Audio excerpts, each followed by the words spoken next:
بسم اللہ الرحمن الرحیم۔ ناظرین و سامعین اکرام، اب آپ کے سامنے اس کہانی کا دوسرا حصہ پیش خدمت ہے۔ بات جاری تھی کہ کمرے کا دروازہ کھلا اور ایک سپاہی بدحواسی کے عالم میں اندر داخل ہوا۔ وہ تیز تیز قدم اٹھاتا کراتوائیگر کے نزدیک آیا اور سینے پر ہاتھ رکھ کر ادب سے جھکتے ہوئے بولا، ایک اہم خبر لایا ہوں میرے آقا۔ کیسی خبر؟ کراتوائیگر چونکا۔ جو صلیبی دستہ قیدیوں کو لے کر آ رہا تھا وہ سب لوگ مارے جا چکے ہیں۔ سپاہی نے ڈرتے ڈرتے کہا۔ خبر اتنی غیر متوقع تھی کہ کراتوائیگر اپنی جگہ سے اٹھ کھڑا ہوا اور غضبناک لہجے میں چلایا، کیا بکواس کر رہے ہو تم؟ خبر درست ہے میرے آقا، صلیبی دستے کا ایک زخمی سپاہی بچ نکلنے میں کامیاب ہو گیا تھا، یہ خبر اسی نے پہنچائی ہے۔ کراتوائیگر کے تن بدن میں جیسے آگ لگ گئی تھی۔ وہ سوچ بھی نہیں سکتا تھا کہ اس کی سلطنت میں کوئی اتنی جرت بھی کر سکتا ہے۔ غصے سے بے قابو کراتوائیگر نے ایک زوردار گھونسا خبر لانے والے سپاہی کے چہرے پر جڑ دیا اور سفاکی سے دانت پیستے ہوئے حکم دیا، روانگی کی تیاری کرو، ہم خود موقع پر پہنچ کر صورتحال کا جائزہ لیں گے۔ اگلے روز صبح سویرے کراتوائیگر اپنے سپاہیوں کے ہمراہ اس مقام پر پہنچ گیا جہاں ہر سو صلیبیوں کی لاشیں بکھری ہوئی تھیں۔ انہیں اس مقام پر وہی سپاہی لایا تھا جو ارطغرل اور اس کے ساتھیوں سے جان بچا کر بھاگ نکلنے میں کامیاب ہو گیا تھا۔ معاملے کی نزاکت کے پیش نظر کراتوائیگر خود صورتحال کا جائزہ لینے اس جگہ پر آیا تھا، لیکن وہاں کا منظر دیکھ کر اس کا خون کھول اٹھا تھا۔ ہر طرف صلیبی سپاہیوں کی لاشیں بکھری ہوئی تھیں۔ جائے وقوع کا جائزہ لیتے ہوئے جیسے ہی کراتوائیگر کے اشارے پر ایک اوندھے منہ پڑے سپاہی کو سیدھا کیا گیا، وہ چونک کر بولا، یہ تو مجھے تیتوش کا بھائی بسول لگتا ہے۔ جی ہاں میرے آقا، یہ تیتوش کا بھائی بسول ہی ہے۔ قریب کھڑے سپاہی نے بغور لاش کو دیکھتے ہوئے تصدیق کر دی۔ او، یہ تو بہت برا ہو گیا۔ کراتوائیگر زیر لب بڑبڑا کر خاموش ہو گیا اور پھر اپنے سپاہیوں سے مخاطب ہوا، ان لاشوں کو صلیبیوں کے قلعے میں پہنچا دو، اب ہمیں تیتوش کو بھی سنبھالنا ہوگا، یہ بہت غلط ہو گیا، وہ اپنے بھائی کی لاش دیکھ کر ہی پاگل ہو جائے گا۔ حکم ملتے ہی سپاہی لاشوں کو گھوڑوں پر لادنے لگے۔ ابھی یہ کام مکمل نہیں ہوا تھا کہ ایک شخص کسی صلیبی کے سینے میں پیوست کلہاڑا نکال لایا اور کراتوائیگر کے سامنے پیش کر دیا۔ کراتوائیگر نے کلہاڑا ہاتھ میں لے کر اس پر بنے ایک مخصوص نشان کو دیکھتے ہوئے پوچھا، یہ نشان کس قبیلے کا ہے؟ کلہاڑے پر ایک کمان اور اس کے دائیں بائیں 2 تیر بنے ہوئے تھے۔ یہ کئی قبیلے کا نشان ہے میرے آقا، ایسے نشان کئی قبیلے کے ہتھیاروں پر ہوتے ہیں۔ یہ سراغ پاتے ہی کراتوائیگر کی آنکھوں میں چمک سی آ گئی، ساتھ ہی غصے سے اس کا خون بھی کھولنے لگا۔ کئی قبیلہ، اب یہ خانہ بدوش ہمارے آدمیوں پر حملہ کریں گے، ان کی لاشیں گرائیں گے، انہیں اپنے کیے کی سزا بھگتنا ہوگی۔ کئی قبیلے کے سردار کا نام سلیمان شاہ ہے، اگر قیدی اس قبیلے میں لے جائے گئے ہیں تو ان سے قیدیوں کو واپس لانا آسان نہ ہوگا، ایک سپاہی نے ڈرتے ڈرتے کہا۔ اچھا، چلو دیکھتے ہیں وہ چرواہوں کا سردار کیسے سلجوقوں سے مقابلہ کرتا ہے۔ سپاہی اس جواب پر خاموش ہو گیا۔ ساتھ آنے والے سپاہی اطراف میں بکھری ہوئی لاشیں گھوڑوں پر لادنے میں مصروف ہو گئے۔ کراتوائیگر کو صلیبیوں کی لاشیں دیکھ کر جلال آ رہا تھا، چنانچہ اس نے اپنے سپاہیوں سے مخاطب ہوتے ہوئے کہا، 2 سپاہی ان لاشوں کو تیتوش کے پاس لے جاؤ اور اسے بتا دو کہ کئی قبیلے والوں نے ہی اس کے بھائی کو قتل کیا ہے، باقی سب میرے ساتھ چلو، میں دیکھنا چاہتا ہوں کہ کئی قبیلے میں ایسی کیا خاص بات ہے اور سلیمان شاہ میں اتنی ہمت کہاں سے آ گئی کہ کراتوائیگر سے دشمنی مول لے سکے۔ منظر نمبر 5۔ کئی قبیلے کا سردار سلیمان شاہ اپنی بیوی حائمہ خاتون اور 3 بیٹوں گلدارو، ارطغرل اور زلجان کے ہمراہ دسترخوان پر بیٹھا تھا۔ گلدارو کی بیوی شہناز بھی اپنی بہن کے ہمراہ رات کے کھانے میں شریک تھی۔ کھانے کا آغاز ہوا تو خلاف توقع خاندان کے تمام افراد خاموش تھے۔ یوں محسوس ہو رہا تھا جیسے ہر فرد اپنی اپنی جگہ کچھ سوچ رہا ہو، حالانکہ رات کے کھانے پر خوب گپ شپ رہتی تھی۔ جب خاموشی طویل اور گمبھیر ہو گئی تو سلیمان شاہ نے ارطغرل کی جانب دیکھتے ہوئے پوچھا، سنا ہے آج کافروں کا شکار کھیلا ہے تم لوگوں نے؟ جی بابا، کچھ ایسا ہی ہے، ارطغرل نے مسکرا کر کہا تو قریب بیٹھا گلدارو کھانے سے ہاتھ روک کر تلخ لہجے میں گویا ہوا، ماشاءاللہ میرے بھائی ماشاءاللہ، مہم جوئی کا کچھ زیادہ ہی شوق ہے تمہیں، خام خواہ آگے بڑھ کر مصیبت کو اپنے گلے سے لگا لیتے ہو۔ گلدارو اپنے لہجے میں طنز کی آمیزش کو نہیں چھپا پایا تھا۔ سب لوگوں نے گلدارو کی ناگواری کو محسوس کر لیا تھا۔ حائمہ خاتون کو بھی گلدارو کی بات اچھی نہیں لگی تھی۔ وہ گھبرا کر ارطغرل کی جانب دیکھنے لگیں۔ گلدارو کا شکوہ سن کر ارطغرل نے اس کی جانب دیکھا اور پر اعتماد مگر نرم لہجے میں بولا، سلیبی ان مظلوموں پر ظلم کر رہے تھے بھائی جان۔ ہم نے وہی کیا جو کئی روایات ہمیں بتاتی ہیں۔ بھلا یہ کیسے ہو سکتا ہے کہ ترک کے سامنے ظلم ہو اور ترک ظلم کا ہاتھ نہ روکے؟ سلیمان شاہ کو ابھی تک واقعے کی تفصیلات معلوم نہیں تھیں۔ انہوں نے چونک کر ارطغرل کی جانب دیکھا۔ تمہارے ساتھ آنے والے کون لوگ ہیں ارطغرل، اور یہ کیا قصہ ہے؟ وہ نعمان نامی تاجر ہیں جو اپنی بیٹی حلیمہ اور کمسن بیٹے شہیر سمیت سلیبیوں کے ہتھے چڑھ گئے تھے۔ سلیبیوں نے ان تینوں کو قید کر لیا تھا اور نقصان پہنچانا چاہتے تھے۔ نعمان صاحب شدید زخمی تھے۔ اتفاق سے ہم شکار کی تلاش میں اسی طرف جا نکلے۔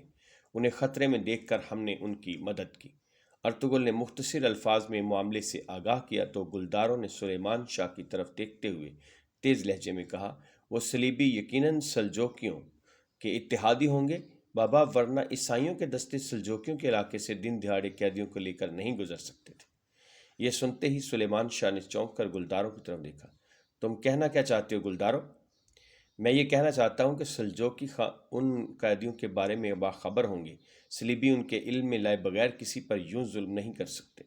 ارطغرل کو گلدارو کا اس بارے میں یوں سوچنا اچھا نہیں لگا تھا، مگر وہ ضبط کرتا ہوا نرم لہجے میں بولا، ان لوگوں کے ساتھ سلجوک نہیں تھے، صرف سلیبی سپاہی تھے۔ وہ کافر تھے اور مسلمان قیدیوں کو اذیت پہنچانا چاہتے تھے۔ تم بلا وجہ بحث کر رہے ہو ارطغرل۔ بہت جلد تمہیں اندازہ ہو جائے گا کہ میں ٹھیک کہہ رہا ہوں، اور یہ بھی معلوم ہو جائے گا کہ تم کتنی بڑی مصیبت اٹھا لائے ہو قبیلے والوں کے لیے۔ گلدارو بھی اپنی بات پر ڈٹ گیا تھا۔ گلدارو کی تنقید پر ارطغرل نے کھانے سے ہاتھ روک لیا اور بولا، تو پھر آپ ہی بتائیں کہ میں کیا کرتا؟ کیا ان مظلوموں کو وحشی سلیبیوں کے رحم و کرم پر چھوڑ آتا؟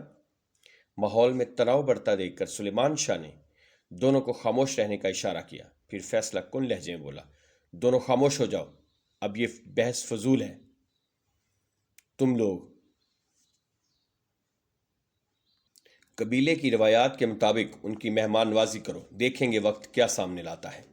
سلیمان شاہ کا حکم سن کر سب خاموشی سے کھانا کھانے لگے، لیکن ان کے ذہن میں ابھی تک اسی گتھی کو سلجھانے میں مصروفیت تھی۔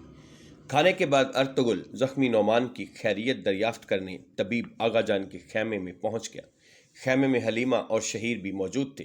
نعمان کی حالت اب پہلے سے بہتر تھی اور حلیمہ کی آنکھوں میں ارطغرل کے لیے اظہار تشکر تھا۔ رات گہری ہو رہی تھی۔ مہمانوں کے لیے الگ خیمے کا انتظام کر دیا گیا تھا۔ حلیمہ اور شہیر اپنے والد سے جدا نہیں ہونا چاہتے تھے، لیکن ارطغرل کے اصرار پر وہ دوسرے خیمے میں آرام کرنے پر آمادہ ہو گئے، جبکہ ارطغرل خود نعمان صاحب کی دیکھ بھال کے لیے وہیں رک گیا تھا۔ سلیمان شاہ کے چہرے پر کرب کے آثار تھے۔ اس تکلیف کی وجہ ان کی کمر پر نمودار ہونے والا خطرناک پھوڑا تھا، جو اب ناسور کی شکل اختیار کر چکا تھا۔ وہ اس بارے میں کسی پر کچھ ظاہر نہیں کرنا چاہتے تھے۔ ان کی بیوی حائمہ خاتون کے سوا کسی کو معلوم نہیں تھا کہ وہ کس اذیت سے گزر رہے تھے۔ رات گہری ہوئی تو حائمہ خاتون پھوڑے سے رسنے والے مواد کو روئی سے صاف کرنے لگی۔ ان سے اپنے شوہر کی تکلیف دیکھی نہیں جا رہی تھی۔ سلیمان شاہ بیوی سے اپنا ہر دکھ درد بیان کر دیا کرتے تھے۔ وہ ان سے ہر اہم معاملے پر مشاورت ضرور کرتے تھے، لیکن اپنے فیصلوں میں کسی کی مداخلت برداشت نہیں کرتے تھے۔ حائمہ خاتون زخم کی بگڑتی حالت دیکھ کر بہت پریشان تھیں۔ آپ نے اس زخم کو ناسور بنا لیا ہے، کب تک اسے اپنی پیٹھ پر پالتے رہیں گے؟ یہ رفتہ رفتہ خطرناک ہوتا چلا جا رہا ہے۔ جانے کتنے بڑے بڑے ناسور جھیل رہا ہوں حائمہ خاتون، اس زخم کی تکلیف تو ان کے آگے کچھ بھی نہیں۔ یہ تو معمولی زخم ہے جو مجھے دکھائی بھی نہیں دیتا، بس صرف اس کا درد محسوس کرتا ہوں۔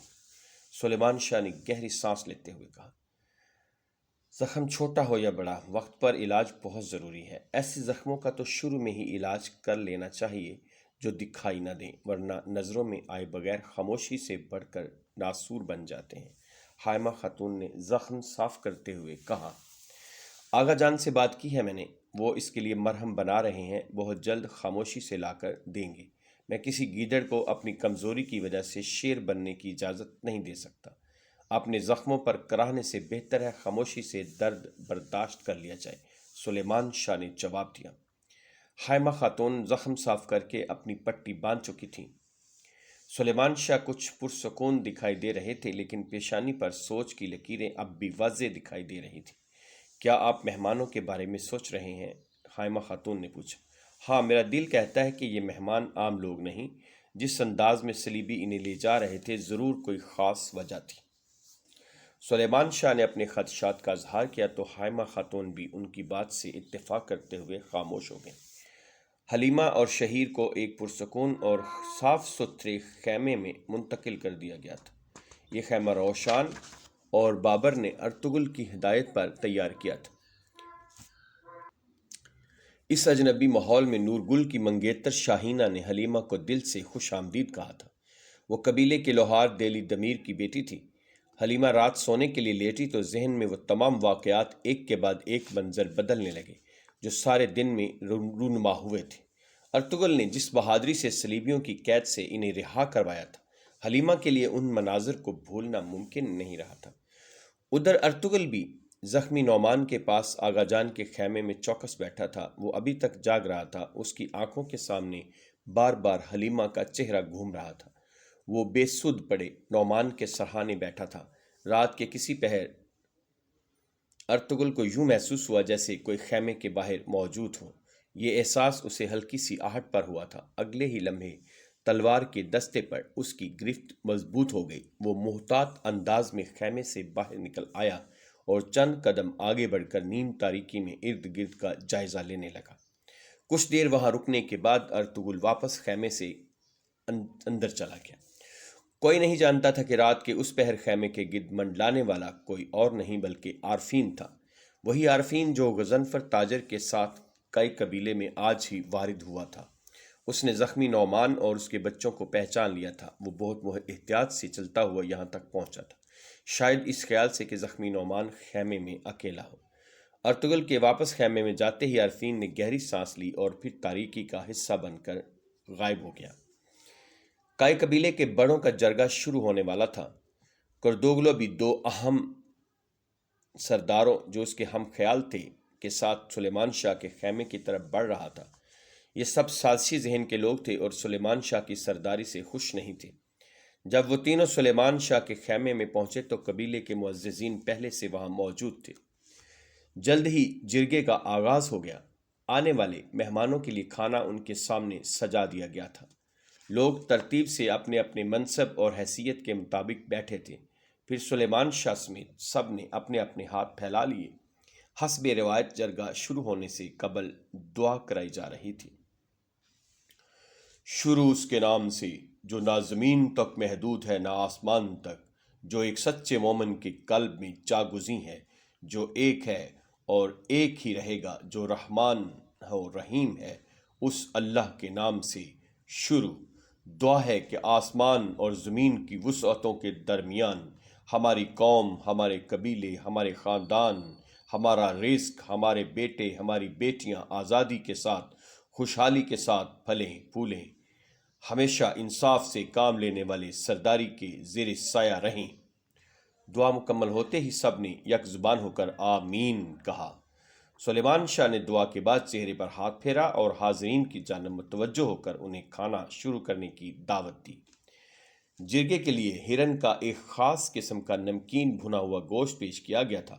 کھانے کے دوران سلیمان شاہ نے سب کو مخاطب کرتے ہوئے کہا، بزرگوں اور محترم دانشمند ساتھیوں، آپ سب کو اپنے ساتھ دیکھ کر بہت خوشی ہو رہی ہے۔ خدا کا شکر ہے کہ اس مشکل وقت میں ہمارے قبیلے میں ایک تاجر آ گیا ہے جسے ہم اپنی تیار کی ہوئی مصنوعات فروخت کر سکتے ہیں۔ اس طرح ہم اپنے سفر کے اخراجات سے بے فکر ہو جائیں گے۔ لیکن صرف اشیاء فروخت کرنا ہمارا مسئلہ نہیں ہے محترم۔ جیسے ہی سلیمان شاہ کی بات مکمل ہوئی، حاضرین میں سے ایک نے تلخ لہجے میں کہا، قریبی علاقوں میں مویشیوں کے لیے گھاس بچی ہے، نہ پانی۔ جانور کھائیں پیئیں گے نہیں تو دودھ کیسے دیں گے، بلکہ عنقریب آہستہ آہستہ مرنے لگیں گے۔ ہمیں جلد از جلد اس کا کوئی حل تلاش کرنا ہوگا۔ دوسرے شخص نے اپنا دکھ بیان کر دیا۔ قبیلے والوں کی حالت مجھ سے پوشیدہ نہیں۔ آس پاس کے تمام قبیلوں تک یہ پیغام پہنچا چکا ہوں کہ ہمیں نئی جگہ چاہیے۔ مسئلہ یہ ہے کہ خشک سالی ہر جگہ ڈیرا جمائے ہوئے ہیں۔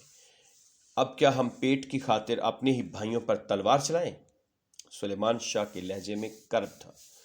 اگر آپ نے کوئی راستہ نہ نکالا تو قبیلے کے لوگ بھوک سے مر جائیں گے، ایک بزرگ نے ناگواری سے کہا تو دلی دمیر لوہار نے اس کی طرف دیکھتے ہوئے جواب دیا، کیا ہم یہ بھول گئے ہیں کہ سب کا اصل رازق صرف اللہ ہے، کوئی اور نہیں ہے؟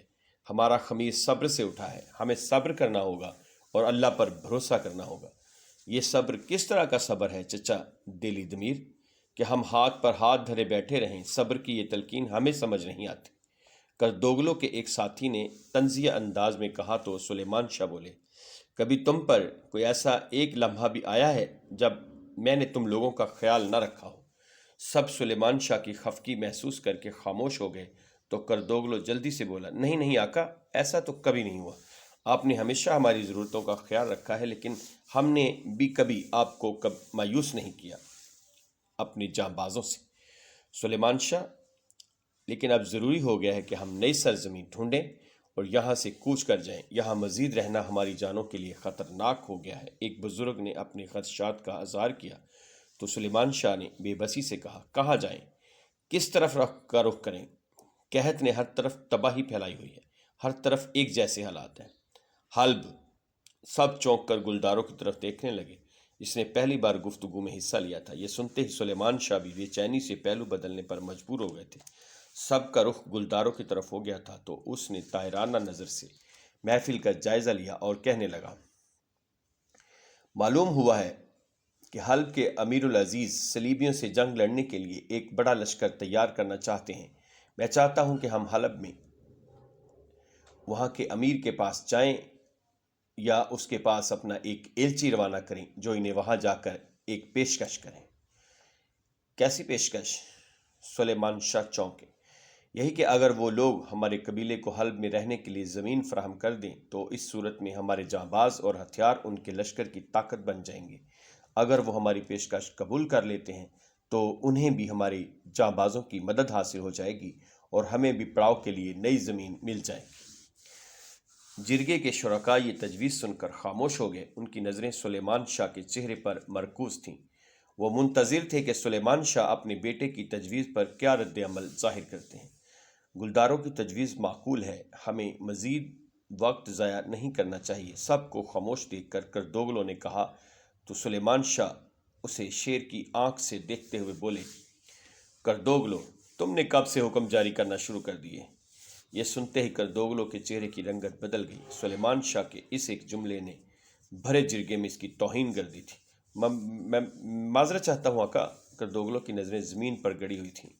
سلیمان شاہ نے ایک طاہرانہ نگاہ حاضرین پر ڈالی اور سب سے رائے لینے والے انداز میں پوچھا، گلداروں کی تجویز سے متفق ہیں کیا آپ لوگ؟ جی بالکل متفق، یہ ایک عمدہ تجویز ہے۔ بیشتر افراد نے اس کے حق میں فیصلہ سنا دیا۔ ٹھیک ہے، مجھے بھی یہ تجویز مناسب لگی ہے۔ ہم سب اس پر متفق ہیں کہ انشاءاللہ اس میں خیر ہوگی ہمارے لیے۔ انشاءاللہ، سب یک زبان ہو کر بولے۔ سلیمان شاہ نے اپنی بات ختم کر دی اور کھانے میں مشغول ہو گئے۔ سب کھانے سے انصاف کرنے لگے۔ ایسے میں چچا دلی دمیر کی نظریں کردوگلوں پر پڑیں جو کینت توز نظروں سے سلیمان شاہ کو گھور رہا تھا۔ چچا دلی دمیر نے کردوگلوں اور گلداروں کو دیکھتے ہوئے سلیمان شاہ سے پوچھا، میرے آقا، ہمارا یہ ایلچی کون ہوگا؟ گلداروں اور کردوگلوں بھی چونک کر سلیمان شاہ کی طرف دیکھنے لگے۔ چچا دلی دمیر کا سوال سن کر سلیمان شاہ خاموش ہو گئے اور پھر کچھ سوچتے ہوئے اٹھ کھڑے ہوئے۔ اس کا فیصلہ میں سوچ کر کروں گا، کسی اہم شخص کو ہی یہ ذمہ داری دی جائے گی۔ کردوگلوں نے مسکراتے ہوئے گلداروں کی طرف دیکھا تو اس کی آنکھیں چمکنے لگیں۔ ابھی لوگ رخصت ہونے کا سوچ رہے تھے کہ قبیلے کے داخلی دروازے کی جانب سے طبل بجنے کی آواز سنائی دینے لگی۔ پہرے دار سپاہیوں کا یوں طبل بجانا گھڑ سواروں کا قبیلے کی طرف آنے کا اعلان کرنا تھا۔ سب چونک کر ایک دوسرے کی طرف دیکھنے لگے۔ اسی لمحے چند گھوڑ سوار طوفانی رفتار سے گھوڑے دوڑاتے ہوئے قبیلے کے اندر داخل ہو گئے۔ وہ کراتوائیگر اور اس کے ساتھی تھے۔ سلجوقی سپاہی ہونے کی وجہ سے کسی نے انہیں روکنے یا ان کے راستے میں آنے کی کوشش نہیں کی تھی۔ کراتوائیگر اپنے سپاہیوں کے ساتھ سیدھا سردار سلیمان شاہ کے خیمے کے سامنے پہنچ گیا۔ سلجوقی سپاہیوں کے آنے کی اطلاع ارطغرل کو بھی مل گئی۔ وہ اس وقت گھوڑے پر تھا۔ خبر سنتے ہی وہ تیزی سے اس طرف گھوڑا دوڑاتا چلا گیا جس طرف سلجوقی سپاہیوں کے جانے کا پتہ چلا تھا۔ سلجوقی سپاہی کراتوائیگر کی مائیت میں سردار سلیمان شاہ کے خیمے کی باہر پہنچ چکے تھے۔ کراتوائیگر بہت غصے میں تھا۔ سلیمان شاہ کے خیمے میں جرگے کے شرکاء کو بھی یہ اطلاع مل گئی تھی کہ سلجوقی سپاہی کراتوائیگر کے ساتھ وہاں پہنچ چکے ہیں۔ سلیمان شاہ فوراً اپنے ساتھیوں کے ہمراہ خیمے سے باہر آ گئے۔ اسی وقت ارطغرل بھی اپنا گھوڑا دوڑاتا سلجوقی سپاہیوں کے سامنے پہنچ گیا۔ سلیمان شاہ نے باہر آتے ہی ارطغرل کو پرسکون رہنے کا اشارہ کیا اور باروب لہجے میں کراتوائیگر سے مخاطب ہوا۔ کیا بات ہے کراتوائیگر، اس طرح گھوڑے دوڑاتے ہوئے ہمارے قبیلے میں آنے کی کیا ضرورت پیش آ گئی ہے؟ سلیمان شاہ، تمہارے قبیلے کے لوگوں نے ہمارے سلطان کی عزت کو ٹھیس پہنچائی ہے، وہ متکبرانہ لہجے میں بولا۔ جس زمین سے ہمارا قبیلہ جڑا ہے اس کی عزت ہماری عزت ہے کراتوائیگر۔ ایسا کیا ہو گیا ہے سلطان کے ساتھ یا اس کے کسی کماندار کے ساتھ کہ ہمارے قبیلے والوں کو کی وجہ سے اس کی عزت کو ٹھیس پہنچی؟ سلیمان شاہ نے پوچھا۔ یہ سن کر کراتوائیگر نے اپنا ہاتھ پھیلایا اور تو ایک سپاہی نے وہ کلہاڑا اس کے ہاتھ میں تھما دیا جو صلیبی سپاہی کی پیٹھ سے نکالا گیا تھا۔ کراتوائیگر نے وہ کلہاڑا ہوا میں لہراتے ہوئے کہا، اس کلہاڑے سے ہمارے آدمی کو قتل کیا گیا ہے۔ ارطغرل نے چونک کر روشان اور بابر کی طرف دیکھا۔ وہ قریب ہی اپنے گھوڑوں پر سوار تھے۔ روشان نے گلنور سے سرگوشی میں پوچھا، کیا تم نے کلہاڑا واپس نہیں نکالا تھا اس کے جسم سے؟ نہیں، بس بھول گیا تھا شاید۔ نور گل نے انکار میں سر ہلا دیا۔ ایلچیوں کے ایک دستے پر گھات لگا کر حملہ کیا گیا، ہمارے کئی سپاہی مار دیے گئے۔ اسی پر بس نہیں کیا گیا بلکہ وہ 3 قیدی بھی اغوا کر لیے گئے جو سلطان کی خدمت میں بھیجے جا رہے تھے۔ ہمیں وہ قیدی درکار ہیں ہر قیمت پر۔ کراتوائیگر کا لہجہ ایسا تھا کہ اطراف میں سناٹا چھا گیا۔ سلیمان شاہ نے سب پر ایک نظر ڈالی اور کراتوائیگر سے کہا، کراتوائیگر، لگتا ہے تم قبائلی روایات سے بالکل ناواقف ہو۔ ہم اپنے مہمان کسی کے حوالے نہیں کرتے، اس وقت تو بالکل بھی نہیں جب وہ زخمی ہوں۔ سلیمان شاہ، میں یہاں سلطان کے نمائندے کی حیثیت سے آیا ہوں۔ جس طرح سلطان کا حکم مانتے ہو تمہیں میرا حکم بھی ماننا ہوگا۔ کراتوائیگر آپے سے باہر ہو رہا تھا۔ اور اگر تمہارا حکم نہ مانا گیا تو؟ سلیمان شاہ نے سخت لہجے میں کہا، اگر میرا حکم نہ مانا تو اس کا انجام تم خود بھی اچھی طرح جانتے ہو۔ مجھے اس بارے میں مزید کچھ بتانے کی ضرورت نہیں، کراتوائیگر نے دھمکی دی۔ کان کھول کر سن لو کراتوائیگر، روایتوں کے پاسدار اپنی روایتوں کے لیے جان بھی دے سکتے ہیں۔ ہم جانتے ہیں کہ سلطان بہت بااختیار شخص ہیں، مگر ان کی یہ بات بہت اچھی ہے کہ وہ آباء و اجداد کی روایات کو ہمیشہ مقدم رکھتے ہیں۔ ان کی روایتیں توڑنے والا سلطان تو کیا سردار بھی نہیں بلکہ انسان بھی نہیں۔ ایسے لوگوں سے میں کوئی واسطہ نہیں رکھنا چاہتا، اور جو سلجوقوں کا نمائندہ بن کر آئے اسے یہ بات خوب معلوم ہونی چاہیے۔ مجھے جو کہنا تھا کہہ چکا ہوں، اب چلے جاؤ یہاں سے، یہی تمہارے حق میں بہتر ہوگا۔ سلیمان شاہ کا جواب سن کر کراتوائیگر کا چہرہ مزید بگڑ گیا تھا۔ اسے سلیمان شاہ کی طرف سے ایسے جواب کی توقع نہیں تھی۔ وہ غسیلی نظروں سے سلیمان شاہ کو دیکھنے لگا اور پھر دانت کچکچاتے ہوئے کہا، میں بہت تمیز سے بات کر رہا ہوں سلیمان شاہ، اور تمہیں 2 دنوں کی مہلت دیتا ہوں۔ اگر قیدی ہمارے حوالے نہ کیے تو ہم چھیننے کی بھرپور طاقت رکھتے ہیں۔ اس نے کلہاڑا زمین پر پھینک دیا اور پھر گررا کر کہا، سلجوقوں کو کمزور مت سمجھنا سلیمان شاہ، مہلت ختم ہو جانے دو، پھر تم جان جاؤ گے کہ ہم کیا چیز ہیں۔ دھمکی دے کر کراتوائیگر نے اپنے سپاہیوں کو واپسی کا حکم دیا اور ان کے سرپٹ دوڑتے گھوڑے قبیلے کے حدود سے باہر نکل گئے۔ اس وقت قبیلے کے لوگوں کی نظریں سلیمان شاہ اور ارطغرل کے چہروں پر مرکوز تھیں، جبکہ گلداروں کا منہ بن گیا تھا۔ اس نے غصے میں بڑبڑا کر کہا، جانے کیا حماقت کر رہے ہیں بابا، اس عمر میں بڑے بڑے سٹھے آ جاتے ہیں گلداروں۔ کردوگلو بھی شاید دل کی بھڑاس نکالنے کے لیے موقع ہی کی تلاش میں تھا۔ اسی وقت گلداروں نے ارطغرل کو گھوڑے پر سوار قبیلے سے باہر جاتے دیکھا تو خود بھی اپنا گھوڑا لے کر اس کے تعاقب میں نکل گیا۔ کچھ دور جا کر وہ ارطغرل کو روکتے ہوئے بولا، ارطغرل، یہ کیا حماقت ہے؟ کیا مصیبت ڈال دی ہے تم نے ہمارے گلے میں؟ ارطغرل نے طویل سانس لیتے ہوئے کہا، مجھ سے مت الجھو بھائی، یہ کیا فضول بات ہے؟ کب تک اپنی من مانیاں کرتے رہو گے؟ کسی کی پرواہ نہیں ہے تمہیں، نہ پاپا کی، نہ قبیلے کی، نہ بابا کی۔ گلداروں نے چلاتے ہوئے کہا، اگر آپ میری جگہ ہوتے تو کیا کرتے؟ کیا انہیں بے یارو مددگار چھوڑاتے؟ ارطغرل نے گہری سانس لیتے ہوئے پوچھا تو گلداروں سے کوئی جواب بن نہ پایا۔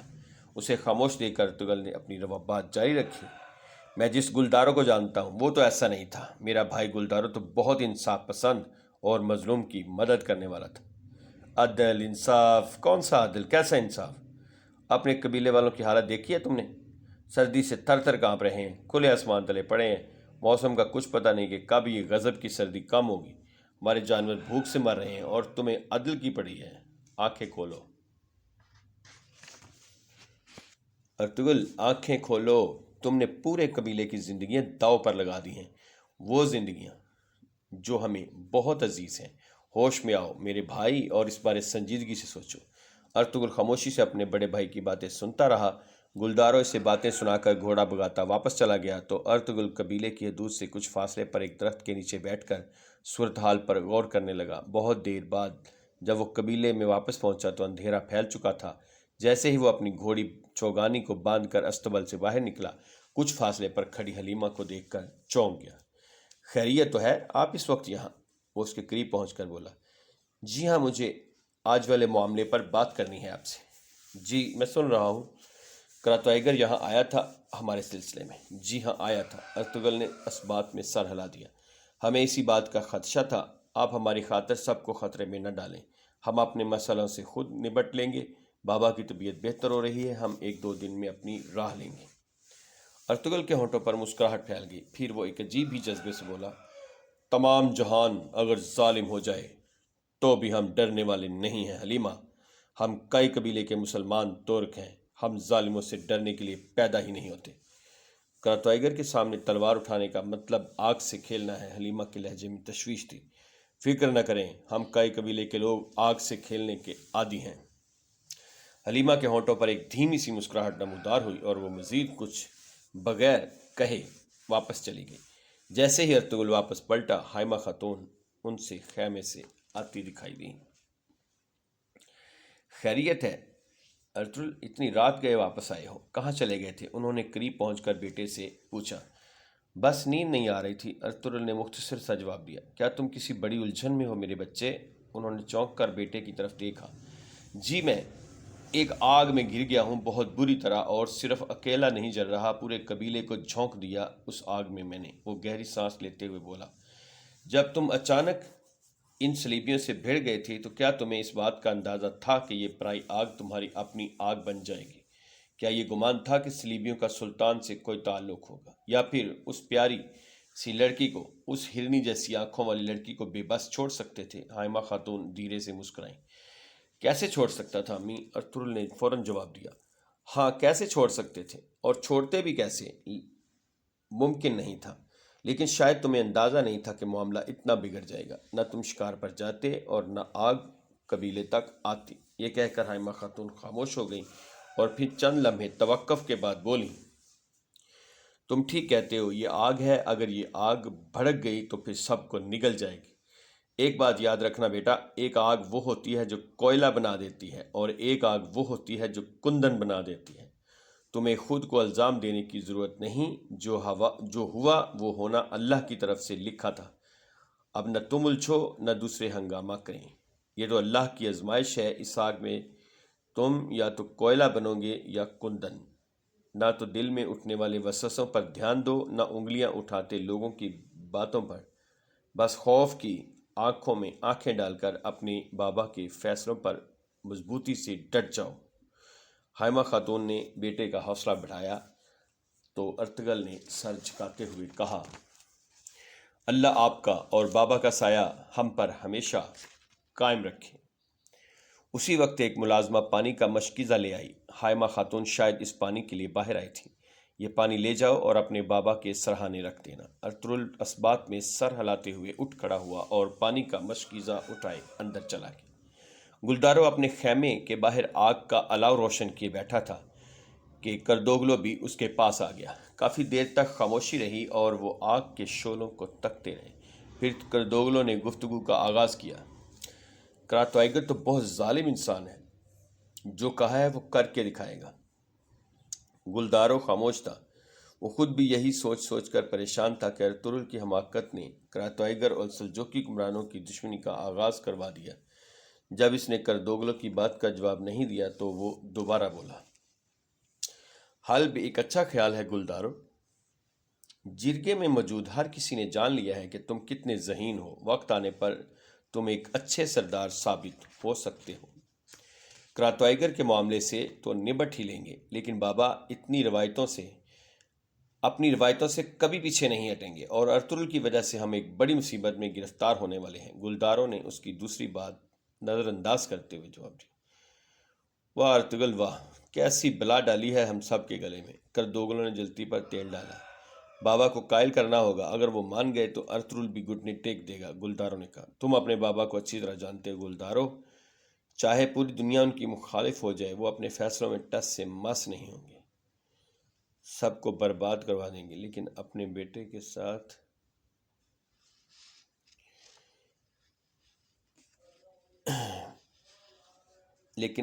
کے ساتھ کھڑے رہیں گے۔ کردوگلوں نے سر ہلاتے ہوئے کہا، تو پھر کیا کریں گے ہم؟ گلداروں نے اس کی طرف دیکھا۔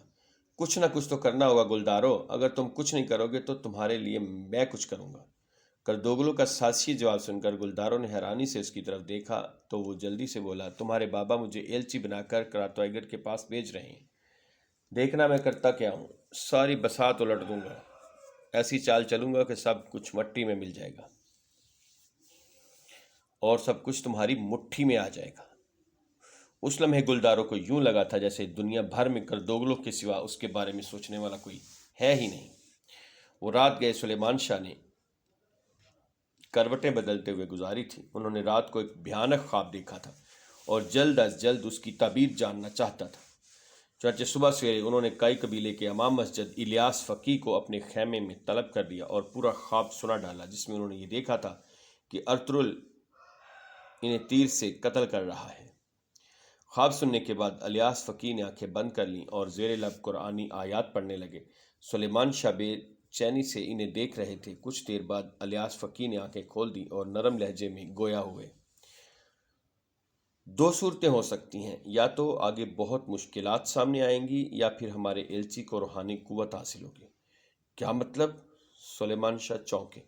مطلب یہ کہ آج آپ جس ایلچی کو حلب کے لیے روانہ کرنے والے ہیں اس کو روحانی طاقتیں حاصل ہوں گی جو اس کی زندگی کا رخ موڑ دیں گی، یا پھر دوسری صورت یہ ہوگی کہ ایسا کچھ نہیں ہوگا بلکہ آپ کے اور اس قبیلے کے لیے مصیبتوں کے پہاڑ کھڑے ہو جائیں گے۔ تعبیر سن کر سلیمان شاہ سناٹے میں آ گئے، مگر یہ بھی سچ تھا کہ اس خواب کی تعبیر نے انہیں ایک اہم فیصلے تک پہنچنے کی راہ سجھا دی تھی۔ ارطغرل جب طبیب آغا جان کے خیمے میں پہنچا تو زخمی نعمان کو ہوش آ چکا تھا۔ حلیمہ اور شہیر بھی وہاں موجود تھے، اپنے بابا کے سرہانے بیٹھے تھے۔ بے شک اللہ شافی ہے، اب آپ کو کوئی پریشانی نہیں ہوگی انشاءاللہ۔ باقی مزید کسی چیز کی ضرورت ہو یا کوئی بھی مسئلہ درپیش ہو تو جھجکنے کی ضرورت نہیں، شہیر سے کہہ کر مجھے اطلاع دیجیے گا، ارطغرل نے نعمان کی طرف متوجہ ہوتے ہوئے کہا۔ جواباً نعمان نے اس بات میں سر کو جنبش دی اور کمزور سی آواز میں کہا، مجھے تمام حالات کا علم ہو چکا ہے ارطغرل، میرے بیٹے شہیر نے مجھے سب تفصیل بتا دی ہے۔ میری حالت خراب تھی اور بچنے کی کوئی امید نہ تھی، تم نے ہماری زندگی بچانے میں اہم کردار ادا کیا ہے اور تمہارے قبیلے والوں نے ہمارا بہت خیال رکھا، تم نے ہمیں ایک بھیانک قید سے نجات دلائی اور ہماری حفاظت کی۔ ارطغرل نے ٹھوس لہجے میں کہا، خود کو کسی احسان تلے محسوس نہ کریں، آپ کسی پر بوجھ نہیں ہیں، ہم وہی کرتے ہیں جو ہماری روایات کہتی ہیں، آپ کے معاملے میں بھی ہم نے اپنی روایات پر عمل کیا ہے۔ روایات؟ نعمان دھیرے سے مسکرایا۔ یہ وہ خطہ زمین ہے جہاں کے اکثر لوگ اپنی روایات سے جان چھڑا چکے ہیں، کچھ بھول گئے ہیں، کچھ بھول جانا چاہتے ہیں، لیکن تمہیں دیکھا تو خوشی ہوئی کہ اللہ کے نیک بندوں سے دنیا خالی نہیں ہوئی ہے، تم جیسے جوان مردوں کی وجہ سے دنیا کا توازن برقرار ہے۔ اللہ معاف کرے، آپ نے بہت بڑی بات کہہ دی، کہیں احسان تلے محسوس کر کے آپ کچھ اور غلط نہ کہہ جائیں، اس لیے میں چلتا ہوں، آپ کو آرام کی ضرورت ہے۔ اس کے بعد ارطغرل نے انہیں سلام کیا اور واپس چلا گیا۔ حلیمہ اسے جاتا دیکھتا رہ گئی۔ حلیمہ بیٹی، وقت ضائع مت کرو، خاموشی سے روانگی کی تیاری شروع کر دو، گھوڑوں کا انتظام بھی کر لو اور کسی کو اس بات کی بھنک نہ پڑنے دینا، ہمارا زیادہ دیر یہاں رکنا اب مناسب نہیں، نہ ہمارے لیے اور نہ قبیلے والوں کے لیے۔ حلیمہ اور شہیر اپنے والد کی بات سن کر حیران رہ گئے تھے۔ حلیمہ یہاں سے جانا نہیں چاہتی تھی، مگر سمجھ رہی تھی کہ اس کا جہاں دیدہ باپ ٹھیک کہہ رہا ہے۔ گلدارو بہت خوش دکھائی دے رہا تھا۔ وہ اس وقت خیمے میں اپنی بیوی شہناز کے ساتھ موجود تھا اور اسے حلب روانگی کے لیے سامان کی تیاری کی ہدایات کر رہا تھا۔ کیا تمہیں یقین ہے گلدارو کہ تمہیں ہی ایلچی بنا کر بھیجا جائے گا؟ شہناز نے جھجکتے ہوئے کہا۔ کیسی باتیں کرتی ہو شہناز، میرے علاوہ کسی اور کو کیسے بھیجا جا سکتا ہے؟ حلب جانے کی تجویز میں نے ہی پیش کی تھی، تو ظاہر ہے میرے علاوہ کسی کو اور کیسے بھیجا جا سکتا ہے؟ گلدارو نے جھنجھلا کر کہا تو شہناز خاموش ہو گئی اور پھر اپنے خدشے کے تحت بولی، وہ سب تو ٹھیک ہے گلدارو، لیکن جانے کیوں میرا دل خوش نہیں ہے؟ شاید یہ تمہارے جانے کی اداسی ہے، یا پھر ممکن ہے مجھے یہ دھڑکا لگ رہا ہے کہ تمہارے بابا نے کسی اور کا انتخاب کر لیا۔ تو تم یہ سب فضول باتیں مت سوچو، وہ میرے علاوہ کسی اور کا انتخاب کر ہی نہیں سکتے۔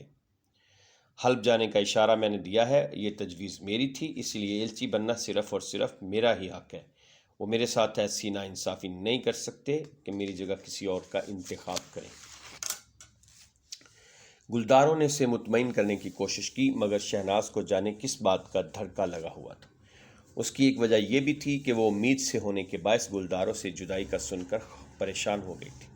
گلدارو بھی اس کی دلی کیفیت سے واقف تھا، چنانچہ نرم لہجے میں بولا، تم اپنا دل چھوٹا مت کرو، یوں خوش دلی سے مجھے رخصت کرنے کی تیاری کرو اور اس بارے سوچو کہ جب تک میں واپس آؤں گا تو تم اکیلی نہیں ہوگی، بلکہ ہمارا بچہ بھی تمہارے ساتھ میرا استقبال کرے گا۔ شہناز اپنے شوہر کی بات سن کر یک لخت شرماسی گئی اور اس کی رنگت گلابی ہو گئی۔ اس سے قبل کہ وہ کچھ کہتی، خیمے کے دروازے پر اس کے جانباز سپاہی حمزہ کی آواز سنائی دی، گلدارو، سلیمان شاہ نے آپ کو یاد کیا ہے۔ یہ سنتے ہی گلدارو کے چہرے پر خوشی کی لہر دوڑ گئی۔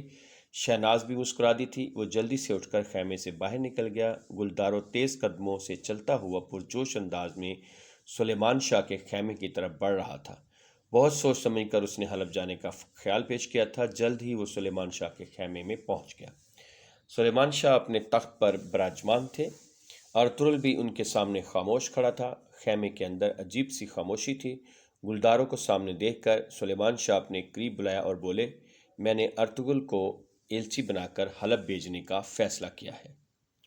گلدارو کو یوں لگا جیسے اس کے کانوں میں سیسا پگھلا کر ڈال دیا گیا ہو۔ اس کا سارا جوش ہوا ہو گیا اور خوشی نفرت کی ایک تیز لہر میں تبدیل ہو کر پورے بدن میں سرایت کر گئی۔ وہ ارطغرل کو گھورتا رہا اور جب برداشت نہ کر سکا تو ایک جھٹکے سے پلٹا اور باہر جانے لگا۔ اس کی حرکت دیکھ کر سلیمان شاہ نے باروب آواز میں کہا، ابھی تم سے کچھ اور ضروری باتیں کرنی ہیں گلدارو، تم ابھی یہیں ٹھہرو۔ گلدارو کو نہ چاہتے ہوئے بھی حکم کی تعمیل کرنا پڑی تھی۔ پھر سلیمان شاہ نے ارطغرل کی طرف رخ کیا، تم حلب جانے کی تیاری کرو، تمہیں ایلچی کے طور پر حلب جانا ہے، اور ہاں، الیاس فقیہ بھی تمہارے ساتھ جائیں گے۔ ارطغرل نے کچھ کہے بغیر سینے پر ہاتھ رکھا اور جھک کر تعظیم دیتے ہوئے الٹے قدموں باہر نکل گیا۔ باہر جاتے وقت اس نے گلدارو کی طرف دیکھا تو محسوس ہوا کہ وہ نفرت سے اس کی طرف دیکھ رہا تھا۔ اب خیمے میں سلیمان شاہ اور گلدارو تنہا رہ گئے تھے۔ کچھ دیر تک خاموشی رہی، پھر گلدارو نے ذرا تلخ لہجے میں مؤدب ہوتے ہوئے کہا، آپ نے شاید یہ بات نظر انداز کر دی بابا کہ حلب کی جانب ایلچی کا بھیجنے کا خیال میں نے پیش کیا تھا۔ مجھے یاد ہے تم نے پیشکش کی تھی۔ سلیمان شاہ نے کہا، العزیز لشکر تیار کر رہا ہے، یہ بات بھی میں نے بتائی تھی جرگے میں۔ ہاں مجھے بھی یاد ہے۔ کیا میں پوچھ سکتا ہوں کہ آپ مجھے بھیجنے کی بجائے ارطغرل کو کیوں بھیج رہے ہیں حلب؟ کیوں مجھے عزت نہیں دے رہے، اسے مجھ پر فوقیت دے رہے ہیں؟ کیوں بابا کیوں؟ گلدارو نے شکوہ کیا۔ سلیمان شاہ اس کی طرف دیکھتے رہے، پھر چلتے ہوئے اس کے قریب آگے اور ذرا سخت لہجے میں بولے، اسی وجہ سے، تمہارے اس رویے کی وجہ سے میں تمہیں حلب نہیں بھیج رہا، اسی لیے میں نے ارطغرل کا انتخاب کیا ہے۔ کیا مطلب؟ گلدارو چونکا۔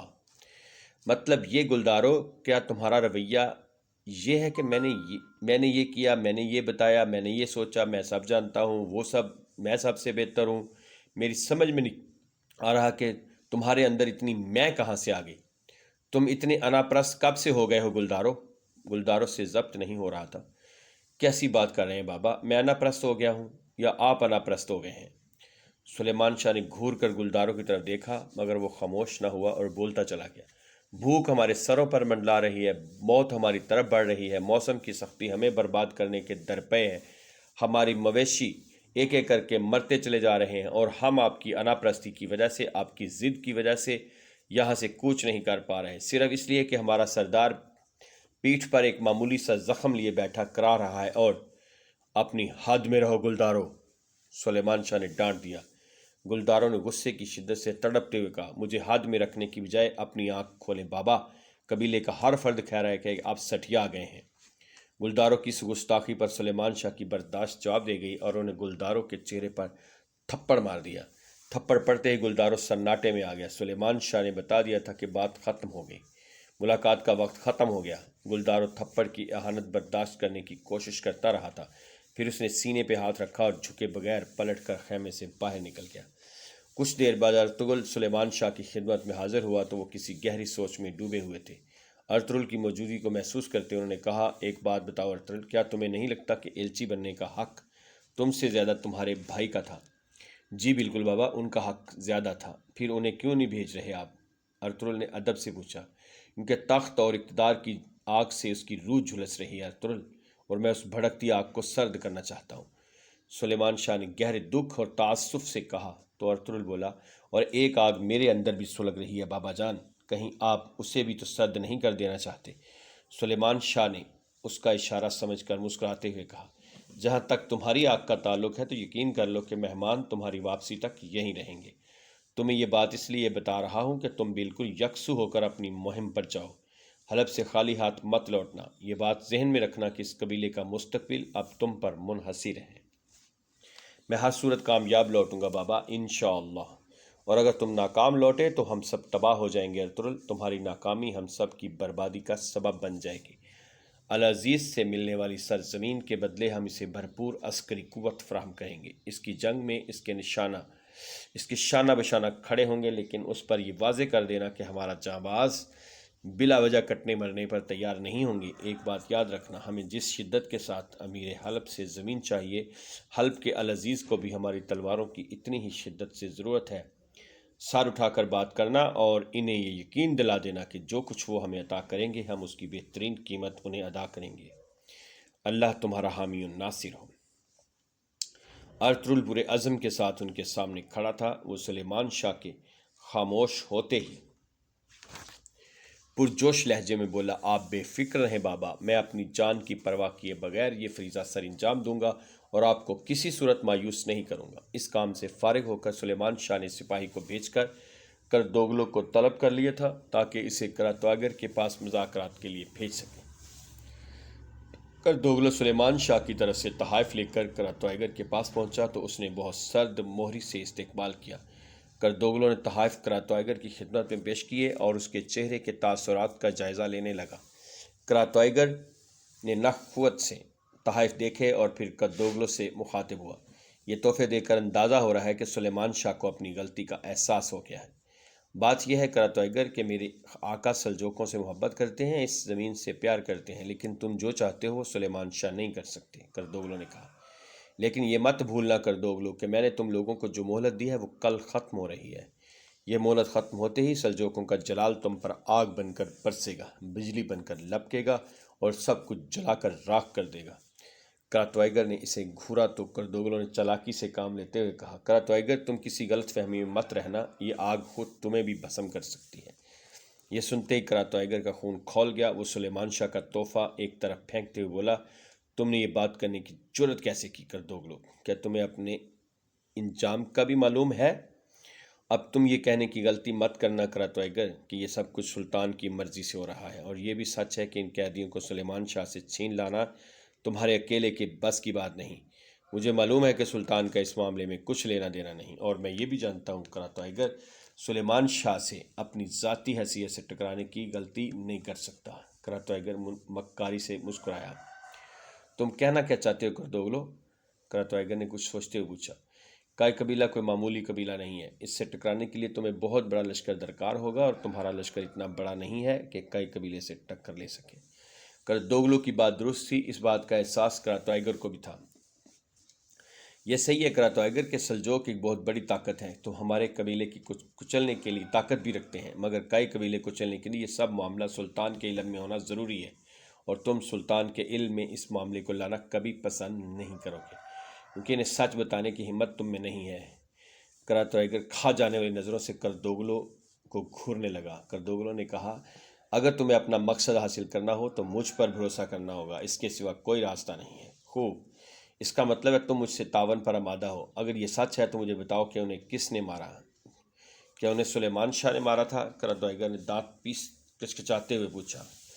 کردوگلو مسکراتے ہوئے اس کے بالکل قریب ہو گیا اور ذرا جھک کر اس کے کان میں سرگوشی کی۔ نہیں کردوائیگر، انہیں سلیمان شاہ نے نہیں بلکہ سلیمان شاہ کے فرزند ارطغرل نے مارا ہے۔ کردوائیگر حیران ہو کر کردوگلو کی طرف دیکھنے لگا۔ وہ اپنے دماغ میں کسی نئے منصوبے کے تانے بانے سوچ رہا تھا۔ کردوگلو اس کے لیے کارآمد مہرہ ثابت ہو سکتا تھا۔ رات کے کھانے کے بعد کردوائیگر کافی دیر کردوگلو کے ساتھ اس صورتحال پر بات کرتا رہا۔ اس دوران کردوگلو نے کردوائیگر سے یہ پوچھنے کی کئی بار کوشش کی کہ وہ قیدی کون ہیں اور ان کا اس سے کیا تعلق ہے، لیکن کردوائیگر نے اسے جواب دینے سے صاف انکار